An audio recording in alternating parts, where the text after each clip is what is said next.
and Jerandi, the Minister of Foreign Affairs, Migration and Tunisians Abroad. Khazba Koroshi, President of the United Nations General Assembly, Mr. Antonio Guterres, Secretary General of the United Nations, Excellencies, ladies and gentlemen. At the outset, I wish to congratulate you, Mr. President, and our friendly country of Hungary on your election to lead the 77th session of the United Nations General Assembly. Tunisia supports the themes that you have listed because solidarity, resilience, and science are indeed essential elements for the solutions that we are seeking. We also thank Mr. Abdallah Shahid for his capable leadership during the previous session of the General Assembly, marked with significant challenges whose consequences envisage even greater difficulties. I also wish to thank Mr. Antonio Guterres for the efforts he has carried out to promote the role of our organization and creating an effective response to these challenges, in particular through the establishment of our common agenda. This agenda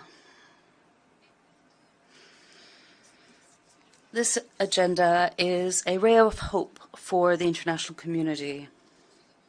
And this at a time when we began to think about whether it would even be possible to overcome the consequences of the pandemic, the healthcare and economic and humanitarian consequences. This agenda, like other UN frameworks that we have supported, and like the Paris Agreement, the Sendai framework, or the Sustainable Development Agenda for 2030, they are based on equality, solidarity, and on leaving no one behind. Nevertheless, Mr. President, it is regrettable that there are peoples today who are threatened with being left behind because of this disbalance in the international economic system and a lack of international solidarity. There are challenges that are being exacerbated today, whether they be natural disasters, crises, or issues linked to climate change or irregular migration, or the increase in the number of refugees,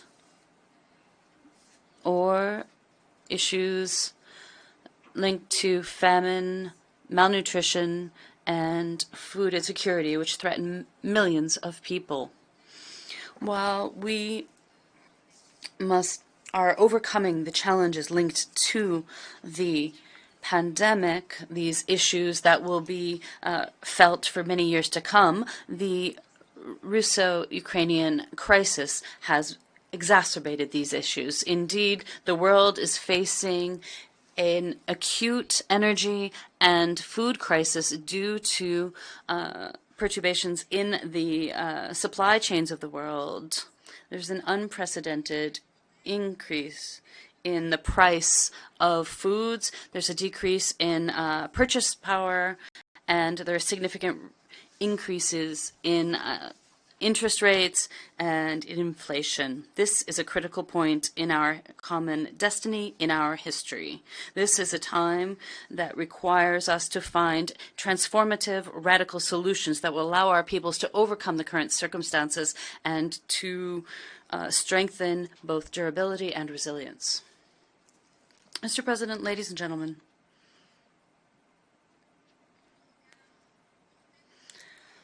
our peoples are watching us and are wondering whether the international community will be able to find these transformative solutions and whether they will show the required political will to overcome these global crises that continue to worsen. At each session, new issues are added to those that remain. Today, we must find the solutions so that they do not become the problems of tomorrow. Are we able to address the issues and solve these problems for the generations to come? We must find these solutions. This is only possible if we lay aside traditional policies and solutions. My delegation reiterates that crises must be addressed from the roots. If not, then it is but a temporary solution. We have not seen effective or innovative solutions to crises that have faced us. We must find new, just solutions as proposed in our common agenda, the Secretary General's proposal. The consequences of the COVID-19 pandemic and the crisis in Ukraine has forced us to re-examine our approaches. We must save the SDGs before it's too late. This is also an issue raised by the Secretary General. I wish to reiterate the following points. Firstly, these solutions can only be developed through multilateral action and in the spirit of solidarity in coordination with the United Nations, while preserving the other frameworks and mechanisms as vectors for this coordination. These frameworks and mechanisms complement and complete this coordination without competing with it or weakening it. This is what my country has noted while welcoming on the 27th and 28th of August this year, while hosting the 8th session of the Tokyo Conference on the Development of Africa, TICAD 8. Here we were able to discuss many of the items inscribed in our agenda, including achieving sustainable development through approaches that take into account the economy, security issues, and humanitarian issues. Secondly, there must be an economic model developed that focuses on quality and not on speed of economic growth, in particular through investment in modern technology and science. In the island of Jerba in November, Tunisia will host a summit of the Francophonie on digital issues as vectors for diversity and innovation. This summit should allow us to achieve our common goals in digital aspects as well as in development. Thirdly, it is time to move forward on debt management through new approaches. They must adapt the international monetary order or financial systems. This must be based on national specifics and on national needs, in particular in developing countries and the countries of Africa, those who have not found the support expected in their efforts to overcome the challenges and to promote growth and achieve the Sustainable Development Goals, something that the Secretary General has confirmed by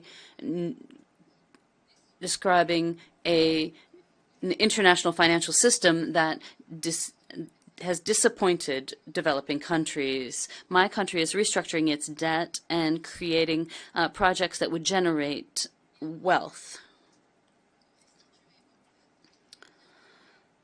Peoples must be able to regain the resources that have been stolen from them. Fourthly, we must focus on commitments to Africa on the basis of equal partnerships, equality, and there must be better development of the African continent. Fifth, we will not be able to overcome the current challenges without bolstering international peace and security on the basis of the rule of law and international legitimacy.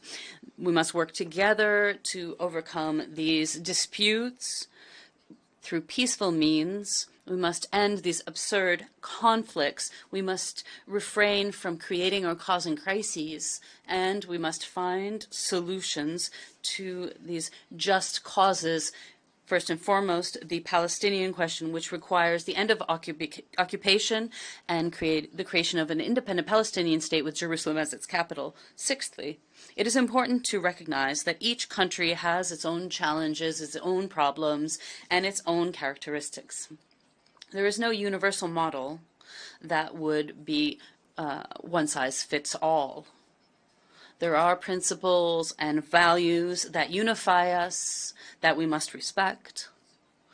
However, the details and the choices are incumbent upon each state in its sovereignty. Democracy for Tunisia is a national choice, one that it will not deviate from. We are working to bolster democracy and preserve it through a reform process which will be completed through the parliamentary elections, which will be held on the 17th of December 2022. This is the will of the people of Tunisia, which are committed to ensuring the of its freedoms, its security, its constitutional rights, the rule of law, and the sovereignty of its people.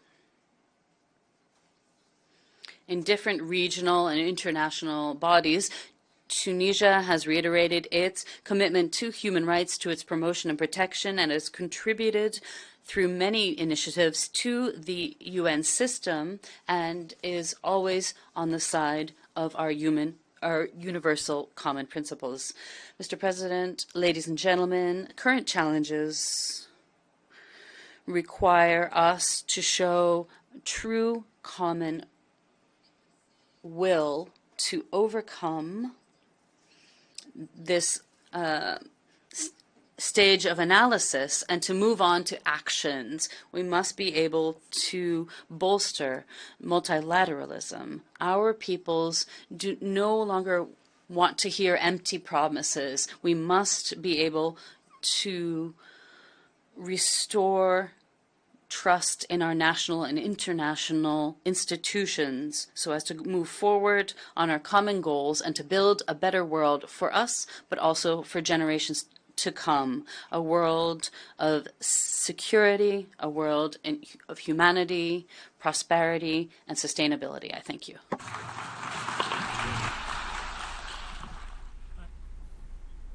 We were watching live statements of Othman Jerandi, Minister of Foreign Affairs, Migration and Tunisians Abroad. He said